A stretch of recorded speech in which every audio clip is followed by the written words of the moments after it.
Joining me now, Louisiana Congressman Clay Higgins. Congressman, thanks for being on the program. I want to talk to you about Ukraine in just a moment, but first, I would love to get your reaction to something put out by the House Republicans.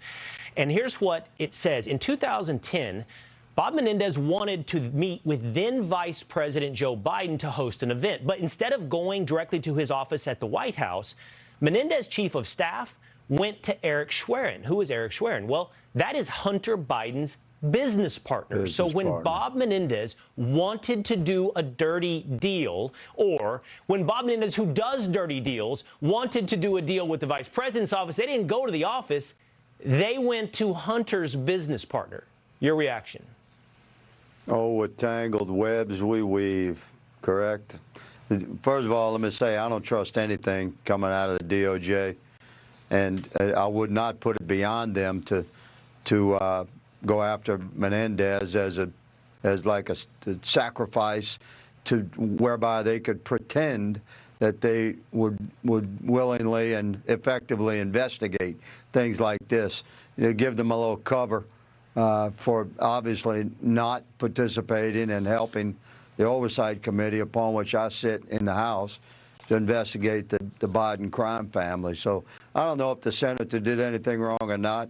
I'm hopeful that the justice system will figure that out, but I do not trust the Department of Justice. It's a great point. It's a great point. And look, on the surface, I mean, while we haven't found stacks of cash in the jacket pockets of Joe Biden, I mean, the rough framework of this is the same. Family members who make the connections for high-level politicians to sell influence to foreign powers.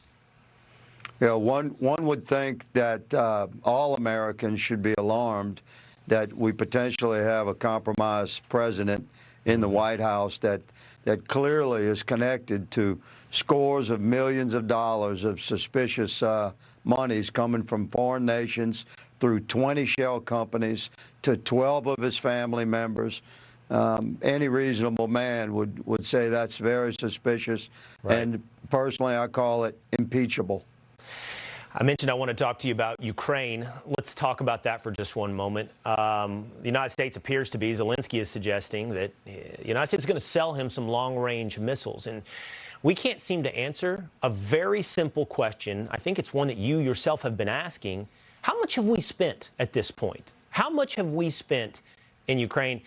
John Kirby doesn't seem to be able to share the answer. Watch this. When you talk about exit strategy, you're talking about getting American troops out of a war zone, that kind of thing. It's important to remember that we don't have American troops in Ukraine. Ukrainians are on their soil. The United States is committed to supporting Ukraine for as long as it takes to succeed on the battlefield. Congressman Jake Sullivan said to the question of how much we've spent the following. He said, I'm not going to stand here and give a precise figure. And John Kirby says, I can't tell you when we're going to leave Ukraine. When does this end? How does this end? At what cost?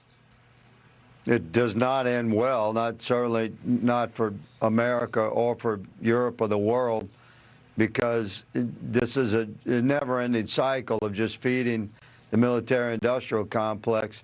I mean, we're sending them Abrams tanks, F-16s, now long-range missiles, cluster bombs. We've given them $120 billion so far. They want $25 billion more. And they've already indicated that's only for funding through the first quarter of next year.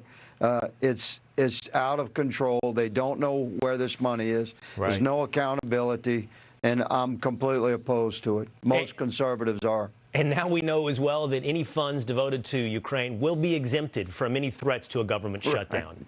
We sure have made clear our priorities. It is not the United States. It is Ukraine. Not our border agents, Ukraine. Congressman, thank you so much.